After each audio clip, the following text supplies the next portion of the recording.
중국 항저우 아시안 게임이 오늘 폐막한다 그러더라고요. 우리나라는 종합 3위, 종합 3위의 성적을 올리게 되었는데, 특별히 큰 성과를 올린 종목이 수영인 것 같아요. 수영에서 역대급 메달이 많이 쏟아지게 되었습니다.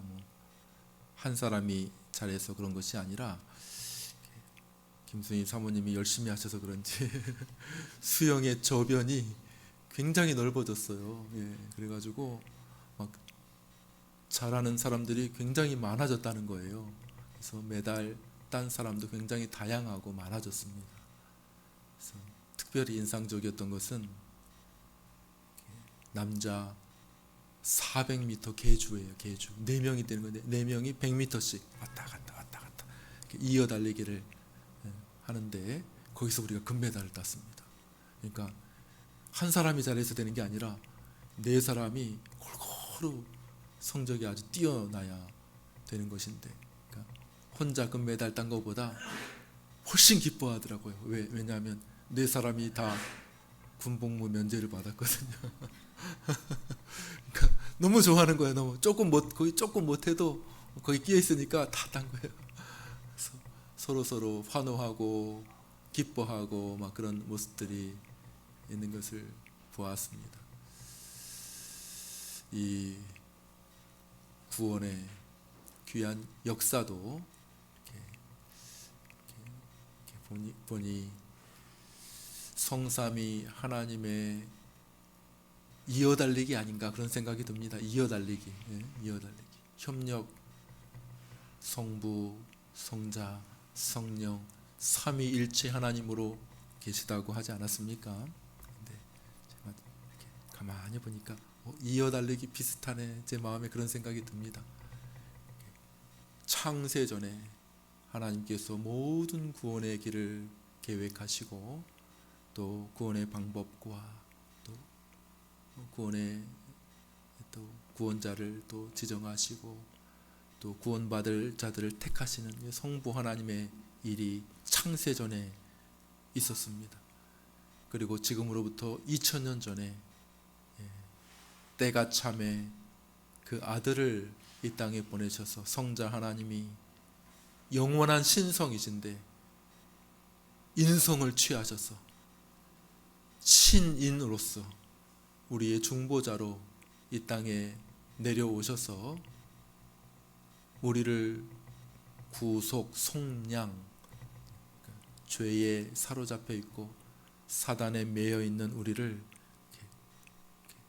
자신의 피값으로, 자신이 고난받아 대신 죽음으로, 자신의 생명으로 우리를 사셔서 우리를 이렇게 구속하셨습니다. 예수님께서 하신 일이죠. 그리고 오늘 마지막, 그러면 삼위이신 성령 하나님은 뭘 하시는가? 성령 하나님은 하시는 일은 그 아들 하나님이 이루신 그 구속, 그 구원의 역사, 그것을 오늘 우리에게 이렇게 적용하시고, 오늘 우리에게 인쳐 주시고, 우리를 믿게 하시고, 거듭나게 하시고, 우리를 거룩하게 하시고, 지금 우리 오늘 손을 붙잡고 오늘 어디까지 가요? 마지막 천국 저기 마지막 그 도착 지점까지 우리를 붙들고 인도하셔서 마지막까지 우리를 구원하시는 줄 믿으시기를 바랍니다. 이게 이어달리기 같잖아요. 이어달리기, 그죠? 창세전에 우리를 택하신 분이 그 아들을 통해 하나님의 계획을 실행하시고, 그 성령을 통해 그것을 우리에게 확실히 적용시키셔서 우리를 구원하시고, 실제적으로 우리를 붙잡아 주셔서 저 천국에 이르기까지 우리를 인도하시는 성령 하나님의 귀한 협력 사역이 구원이다. 성경은 이렇게 말하고 있는 것입니다. 오늘 우리가 성령 하나님의 이 구원의 사역에 대해서 살펴볼 텐데, 어떤 의미에서 우리와 오늘 우리와 제일 밀접해. 그렇죠? 성부 하나님은 창세전에 우리가 이해도 잘 안 되는 것 같아. 창세전에 우리를 선택하셨다고? 야, 성자 하나님이신 예수님은 2000년 전에 2000년 전에 우리나라 무슨 시대예요? 삼국시대도 막 5세기 6세기 그러잖아요. 근초고왕이 몇 세기예요? 4세기인가 막 이러잖아요. 그러니까 훨씬 전에 2000년 전에 예수님께서 이 땅에 오셔서 구원의 사역을 이루셨다는 것 아닙니까? 그런데 성령 하나님은 오늘 지금 이 시간 우리 가운데 그 복음을 전하시고 우리에게 그 복음을 믿게 하시는 줄 믿습니다. 가장 가깝죠. 밀접해. 오늘 성령 하나님 오늘 우리에게 역사하시는 것이죠.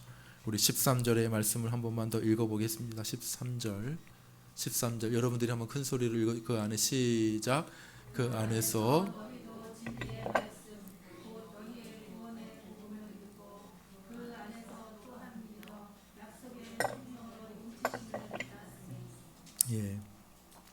자 13절은 자 우리 그리스도인들 예수님 믿는 우리 그리스도인들이 어떻게 구원을 받는가에 대한 일반적인 방식을 설명하고 있습니다. 그것은 진리의 말씀을 듣고 또한 그 안에서 그것을 어떻게 해요? 믿어. 이게 바로 그리스도인들이 구원받게 되는 일반적인 방식을 보여주는 것입니다. 물론 사람들이 예수님 앞에 나오는 것은 아주 다양한 상황과 다양한 방식이 있음을 부인하지 않습니다. 저는 그런 걸 듣기를 즐겨하지는 않는데 가끔씩 이제 간증하는 이야기를 듣게 되죠. 간증하는 거 보면 와, 어떤 사람은 이렇게 처음부터 믿는 가정에 태어났어. 태어나니까 아빠가 목사야.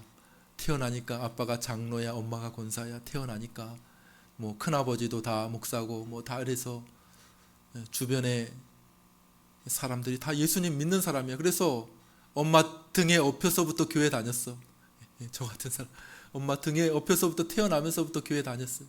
그래서 이렇게 자연스럽게 초등학교 때도 막 수련회 가가지고 홍수 비 철철 맞으면서 텐트 치고 이렇게 학생회 때도 가면은 이렇게 항상 도착하면은 밖에 야외 화장실 텐트 치고 이렇게 하면서 이렇게 처음부터 교회 안에 분위기에 익숙해서 말씀 듣고 또 설교 듣고 예배 드리다가 이렇게 예수님 믿게 된 그런 사람들도 있을 수 있겠죠. 그러나 또 전혀 교회하고는 상관이 없어요. 어떤 사람은 전혀 교회하고는 상관이 없는데 어느 날 참 희한하게 어떤 사람이 교회 가자 뚫레 쫓아갔는데 그렇게 해서 교회 다녀서 예수님 믿게 된 사람도 있고 철저한 불교 신자야. 제 주변에 그런 사람들도 많이 있어요. 철저한 불교 신자. 아이고 절에 가면 보살님 오셨습니까? 이렇게 하는 철저한 불교 신자인데 갑자기 병이 들었어요. 병이. 아무리 기도하고 아무리 기와장 수십 장 갖다 바치고 아무리 쌀 갖다 바쳐도 병이 낫지가 않아. 그런데 옆집 사는 교회 다니는 집사 한 분이 우리 교회 한번 가봅시다. 그래서 교회 가서 하나님 앞에 한번 기도해봐요. 이렇게 하다가 교회 왔는데 병이 나았다는 거야. 그래가지고 야, 예수님 믿는 그런 사람들도 있더라고요. 가끔 그런 사람이 있어요. 또 제가 아는 저희 친척분의 한 분은 진짜 이분의 별명은 부처님 가운데 토막이야. 별명이 착해. 법 없이도 살 수 있대. 그거를 이제 부처님 가운데 토막이라 그래요. 절에 아주 익숙했던 사람인데 이분도 사업을 크게 했어요. 사업을 가구 공장 크게 했어요. 가구 공장. 그래서 그 당시에 막 아주 부유하고 넉넉하게 살았어요. 그 부인은 다 일제로 꾸몄어. 그 당시 다 위아래부터 다 일제야. 멋쟁이야, 멋쟁이. 그냥 뭐 돈이 많아. 그런데 가구 공장에 불이 3번 났어. 불이 3번. 가구 공장에 신나무, 나무 탈 게 얼마나 많아요. 그러니까 이제 예를 들어 직원들이 이제 담배 피다가 탁 이렇게 해도 불이 확 다 타버려. 그래도 뭐 이제 워낙 있으니까 또 다시 짓고 또 시작하고 또 불러. 3번 불러도 손 들고 하나님 앞에 왔어요. 하나님 앞에 절에 열심히 다니는 사람. 그렇게 해서 예수님 믿는 사람들도 있고, 그 다음에 뭐 간증 들어보면 뭐 얼마나 다양한지 막 너무 감동적인 그런 이야기들도 많이 듣게 됩니다. 저는 뭐 그것을 무시하거나 뭐 부정하진 않습니다. 즐겨 듣지는 않아요, 그런 것들을. 그렇지만은 감동이 되죠. 감동이 되고, 이런 사람도 있구나. 하나님의 귀한 역사 속에서, 하나님의 섭리 속에서 이런 사람들도 있구나. 그런 것들도 때로 참 감탄하고 또 감격이 되고 감동이 되는 그런 경우들이 있습니다. 그렇지만 중요한 것, 핵심이 되는 것이 있어요. 핵심, 빠져서는 안 되는 것이 있을 수 있는 것이죠. 뭐냐? 그것은 바로 말씀을 듣고 믿는 것이라고 하는 사실입니다. 우리 한번 다시 읽어볼까요? 13절 한 번만 더 여러분들 잘 보시면서 읽어보십시오. 시작. 그 안에서 너희 진리의 말씀 곧 너희 구원의 복음을 듣고 그 안에서 또한 믿어 약속의 성령으로 인치심을 받았으니, 이게 공식이라는 거예요. 이게 핵심 원리라는 거예요. 이게 다른 다양한 그런 어떤 보조물, 첨가물들도 있을 수 있습니다. 사람들마다 다 달라요. 사람들마다. 내가 믿는 방식이 무조건 옳은 거야, 이렇게 말할 필요 없습니다. 처음부터 신앙생활 해야지 교회 정상적으로. 그럴 필요도 없어요. 어떤 사람은 교회에서, 어떤 사람은 기도원에서, 어떤 사람은 막 꿈꿨다는 사람도 있어요. 꿈꿨다. 그런 사람들도 있어요. 뭐 다 부정할 수는 없습니다. 그렇지만 중요한 핵심이 있다는 거예요. 핵심. 보조물, 첨가물 이렇게 칠 수 있잖아요. 그죠? 다 커피도 맛이 틀리더만요. 커피도. 그죠? 원두를 어떻게 섞느냐에 따라서 그거를 뭐라 그래? 블렌딩이라 하던데, 블렌딩을 어떻게 하느냐에 따라서 다 맛이 틀리던데. 그래도 커피는 들어가 있어야 될 건 아닙니까? 우유를 더 넣든지 덜 넣든지 그래도 커피는 들어가 있어야 커피라고 말할 수 있잖아요. 그러니까 그 핵심 원리, 빠져서는 안 되는 핵심 사항들, 그런 것이 있을 수 있지 않습니까? 그게 뭐라고요? 한번 따라해 볼까요? 진리의 말씀을 듣고 또한 믿어. 이게 바로 누구든지 예수님 믿고 구원받게 되는 그 원리라고 말씀하고 있는 것입니다. 어떤 느낌, 체험, 뭐 그런 것들도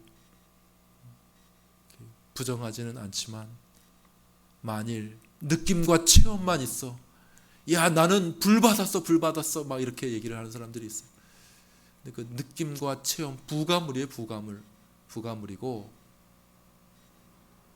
어떤 사람이든지 그가 구원받게 되기 위해서는 반드시 진리의 말씀을 듣는 것과 그것을 믿는 일이 있어야 되는 줄 믿으시기를 바랍니다. 만약에 이것이 없으면 그의 구원은 의심할 만합니다. 예? 그것이 처음 시작에부터 그랬든지 혹은 중간에 그랬든지 혹은 결과적으로 말씀 듣게 돼서 결과적으로 그랬든지 그건 뭐 차이가 있을 수 있겠죠. 사람마다 하나님의 다양한 역사의 방식, 성령이 참 바람과 같이 역사하시니 다양하게 있을 수 있겠죠. 어떻게 무조건 공식을 따라야 된다고 말할 수 있겠습니까? 그럴 수는 없겠죠. 그렇지만 반드시 들어가야 될 것, 진리의 말씀을 듣고 믿는 것, 그것은 빼놓아서는 안 된다고 하는 사실입니다. 그 진리의 말씀이 뭔데요? 곧 복음이라는 거예요. 복음 뭐예요? 우리가 배웠죠. 성자 하나님께서 우리를 위해 이루신 그 구원의 역사, 아버지께서 계획, 작정, 선택하시고 그것을 성자 하나님이신 그 아들이 사람이 되어 친히 우리의 죄값을 감당하시고 그 피값으로 우리를 대속하신 예수 그리스도에 관한 그 구원의 소식, 그게 진리의 말씀이에요. 그게 진리의 말씀. 우리를 위하여 피를 흘려주시고 고난받으시고 십자가에 죽으신 그 사건이 바로 복음의 말씀이에요. 어떤 사람이든지 그가 거듭나 구원받기 위해서는 이 진리의 말씀을 듣고 믿는 일이 반드시 필요하다고 성경은 오늘 우리에게 말씀하고 있는 것입니다. 사랑하는 여러분, 이것이 바로 하나님께서 일반적으로 사람들을 구원하시는 구원의 방식인 것이죠. 자, 그런데 이 진리의 말씀을 듣고 믿는 것이 우리가 구원받게 되는 일에 없어서는 안 될 사활을 좌우하는 중요한 일입니다. 그러니까 우리가 어떻게 해야 될까요? 이 말씀을 듣는 일에 우리가 온 마음을 기울여야 되겠죠. 여러분, 우리 촌호 해림교회가 이 진리의 말씀을 전하는 그런 교회 될 수 있게 되기를 간절히 축원합니다. 다른 여러 가지 것들도 할 수 있습니다. 하지 말아야 되는 것 아니죠.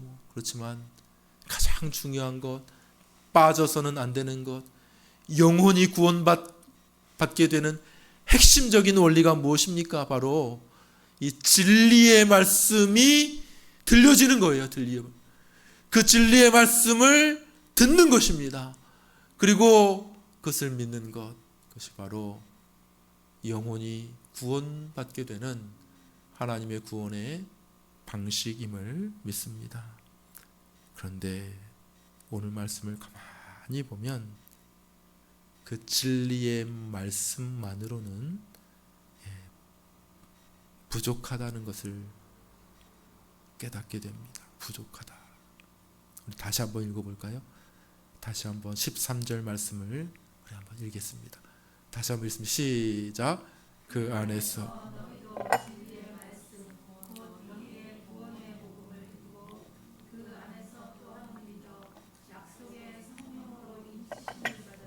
네, 그렇습니다.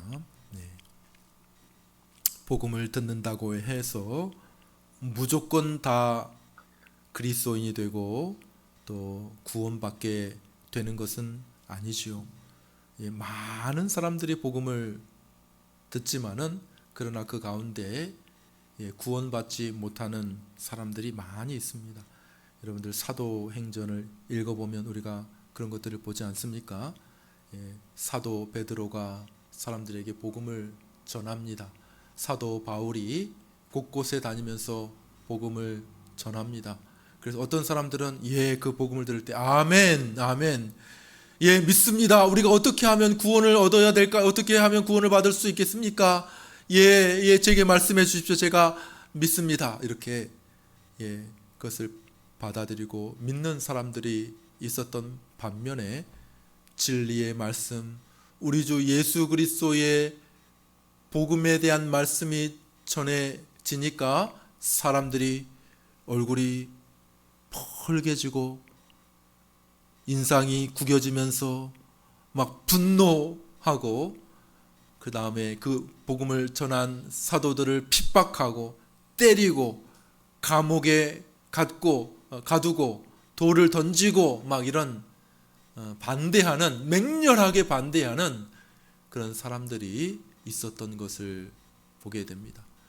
어떤 사람들은 순순히 예 아멘, 제가 예수님 믿겠습니다 이렇게 말하기도 하지만, 어떤 사람들은 그렇지 않은 것이죠. 그래서 왜 이런 차이가 생기는가? 똑같은 사람이 똑같은 내용의 복음을 전합니다. 그죠? 사도 베드로의, 예수님 제자 사도 베드로가 전했어요. 사도 바울, 이 성경의, 신약 성경의 반을 쓴 사도 바울이 전했어요. 똑같은 사람이 똑같은 복음을 전했는데, 그 정도 실력이 있고 그 정도 능력이 있으면은 다 믿어야 되는 것 아닙니까? 그런데 그게 아니라 어떤 사람은 믿지만 어떤 사람은 반대하고 어떤 사람은 때리고 핍박하고 잡아 죽이려고 하는 그런 일들이 왜 벌어지느냐는 것이죠. 사람의 차이를 주목해 볼 수 있습니다. 어떤 사람은 그래 좀 마음이 겸손하고 순종을 잘해서 잘 믿을 수 있고, 어떤 사람은 그래 마음이 강팍해서, 어떤 사람은 마음이 교만해서 잘 안 믿을 수도 있는 것 아니에요. 사람에 주목할 수도 있겠지만은 그것은 겉모습이고, 겉모습. 왜 그런 차이가 그런 사람들에게 나느냐는 거예요. 어떤 사람은 순순히 복음을 듣고 예 아멘, 예수님이 나를 위해 그렇게 죽으셨다고요, 하나님이 그 아들을 나를 위해 보내셨다고요, 이야 너무너무 감사하네요 이 복음이, 이렇게 말하는 사람이 있는가? 반면에 피 흘려 우리를 구원했다고, 피의 복음, 이게 조롱해. 피의 복음을 조롱해. 피 흘려 우리를 샀다고, 피가 우리를 구원한다고, 그러면서 이렇게 조롱하는 그런 사람들이 있을 수 있다는 것입니다. 왜 이런 차이가 있는가? 더 깊은 차원에 보게 되면 바로 성령의 역사하심에 있다는 것이죠. 삼위 하나님의 사역이 바로 여기에, 삼위 하나님, 성령 하나님의 사역이 바로 여기에 있는 것입니다. 복음을 들을 때에, 진리의 말씀을 들을 때에 그 사람 가운데 서셔서 마음을 부드럽게 하시고, 야 이런 일이 있었어, 이게 복음이구나, 잘은 모르지만 하나님께서 만세전에 나를 아시고 나를 작정하셨다고, 이야 이런 일들이 있다니, 하나님의 아들이 사람이 되셔서, 그건 잘 이해는 안 되지만은, 내가 죄인인 건 나는 아는데 내 죄를 해결해 주셨다고, 나를 대신에 피를 흘려 주시고 나를 대신에 죽어 주셨다고, 이야 대단하네, 이렇게 마음을 부드럽게 해서 복음을 받아들이게 하시는 분이 누구시라고요? 성령 하나님의 역사인 것이죠. 우리 데살로니가 1장 5절 한번 읽어보겠습니다. 성경에 다 나와 있어요. 성경에 한번 읽겠습니다. 시작. 우리 복음이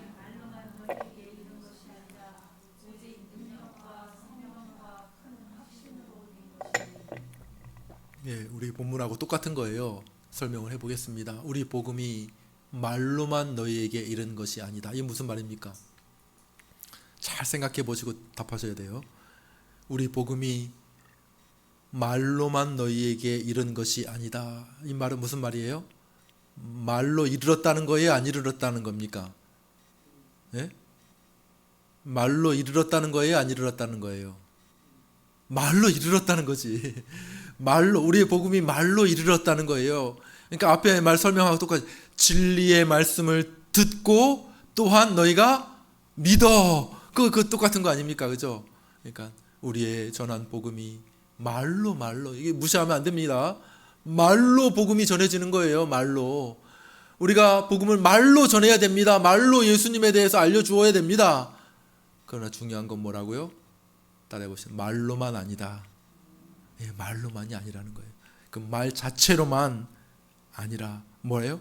성령의 능력과 큰 확신이 그 말이 복음의 말이 전해지게 될 때에 그 말로 끝나는 것이 아니라 성령 하나님께서 그 말과 함께 역사하시는 줄 믿으시기를 바랍니다. 그래야 우리가 거듭나. 그래야 우리가 예수님을 믿을 수 있게 된다는 것이죠. 또 성경 읽습니다. 고린도전서 12장 3절. 고린도전서 12장 읽습니다. 시작. 성령으로 아니하고는 누구든지 예수를 주시라 할 수 없느니라. 예. 그러니까 누가 이 진리의 말씀, 이 복음, 예수님에 대한 이야기를 듣고 예수님이 나를 위해 죽으신 건 맞네요. 예수님이 나의 주와 구주이시네요. 이렇게 말할 수 있다는 것은 누가 하신 일이라고요? 성령이. 아니 목사님이 알려줬잖아요. 아니 목사님이 설교하셨잖아요. 예, 그것은 진리의 말씀을 제가 전하죠. 제가 말씀을 전하는 것도 성령의 도우심과 역사하심 속에서 전하는 것이지만은 그러나 성령의 역사하심이 만약 없다면 이건 그냥 공기를 울리는 것에 불과한 것이죠. 어떤 사람이 그 말씀을 듣고 이게 복음이구나. 이게 나를 위한 하나님의 정말 복된 소식이구나 하는 사실을 깨닫고 믿게 되는 것은 누구의 역사라고요? 성령 하나님의 역사인 줄 믿으시기를 바랍니다. 예, 실제적인 예가 있습니다. 예, 사도 바울 일행이 빌립보라고 하는 지역을 방문하게 됩니다. 두아디라라고 하는 시의 방문, 디아디라. 거기에서 이렇게 기도하기 위해 이렇게 처소를 찾다가 이제 강가에서 몇 명의 여인들을 만나게 됩니다. 그들과 대화 중에 복음을 전하게 되죠. 그 중에 이제 루디아라고 하는 여인이 그 말씀을 믿게 되는 그 사건인데 한번 성경을 읽어볼까요? 사도행전 16장 14절 말씀입니다. 14절. 예, 한번 읽어볼까요? 같이 읽습니다. 시작. 루아디아라 시에 있는 자색 옷감 장사로서 하나님을 섬기는 루디아라 하는 한 여자가 말을 듣고 있을 때 주께서 그 마음을 열어 바울의 말을 따르게 하신지라. 여기 정확하게 거기 딱 나와 있는 거죠. 뭐 하고 있을 때? 말을 듣고 있을 때에 그 말로만 끝난 것이 아니라 여기서 주께서는 성령 하나님을 말하는 성령 하나님이 그 마음을 열어 바울의 말을 따르게 하신지라. 이렇게 되어 있는 것이죠. 자, 정확하게 같은 것을 말하고 있지 않습니까? 진리의 말씀을 너희가 또한 믿어 성령의 인치심을 받았느니라. 이렇게 말하는 것, 그죠? 말로만 아니라 능력과 확신과 성령의 큰 그 확신으로 된 것이라. 이렇게 말하는 것 정확하게 똑같지 않습니까? 말씀을 들을 때에 그 말씀이 그냥 우리의 이 신체적인 귀 청각을 울리고 고막을 울리는 것으로 끝나는 것이 아니라 성령 하나님께서 그 마음을 열어주셔야 믿게 되는 줄 믿으시기를 바랍니다. 여러분, 그래서 우리가 기도해야 되는 거예요. 기도. 이 말씀이 전해질 때 그냥 이 말씀만으로 끝나지 아니하고 성령 하나님 우리 가운데 역사하여 주시옵소서 기도해야 하는 것입니다. 기본적으로 기본적으로 사람들은 마음의 문이 닫혀 있어요. 기본적으로 모든 사람의 마음의 문은 닫혀 있습니다. 믿을 수가 없어요. 믿을 수가 없어. 자연인으로 기본적으로 그의 마음은 단단합니다. 부들부들. 아유, 저 사람은 처음부터 종교적이야. 아이고, 저 사람은 처음부터 겸손해서 복음 전하면 잘 믿을 것 같아. 그런 사람 없어요. 그런 사람 없어. 야, 저 사람은 진짜 겸손해가지고 잘 믿을 것 같아. 그 사람이 제일 고집스럽더라고. 그 사람이 제일 고집스럽고 제일 예수님 안 믿어. 그냥 내 마음대로 할게요. 필리핀 선교사님이 얘기하시더라고. 교회 오세요. 그러면 한 번도 노하는 사람이 없대. 예, 갈게요. 근데 한 번도 안 온대요. 부드러운 것 같지만은, 그 마음이 부드러운 것 같지만은, 그 겉모습이 겸손한 것 같지만은, 사람은 기본적으로 마음이 단단합니다. 사람은 기본적으로 복음에 대해서 문이 닫혀 있습니다. 사람은 그 영혼이 어둡습니다. 캄캄해. 사람은 기본적으로 영혼이 죽어 있습니다. 소망이 없는 사람들이에요. 그러니까 어떤 사람이 만일 예수님 믿는다 라고 하는 것은 그 안에 어떤 일이 있는 거예요? 놀라운 성령의 역사하심이 있었던 것임을 믿으시기를 바랍니다. 성령 하나님이 마음을 열어주신 거예요. 성령 하나님이 그의 마음에 그 단단함을 녹여주신 거예요. 그래서 주 예수 그리스도를 믿음으로 받아들일 수 있는 것이지, 스스로 똑똑해서 겸손해서 예수님을 믿는 그런 사람들은 아무도 없다는 것입니다. 그러므로 누가 예수님을 믿게 된다면 그것은 바로 성령 하나님의 역사라고 하는 사실을 믿으시기를 바랍니다. 자, 여기에 보면 아주 특별한 한 단어만 설명하고 마치려고 합니다. 우리 13절을 한 번만 더 읽어볼까요? 13절 한 번만 더 여러분들이 큰 소리로 그 안에서 시작.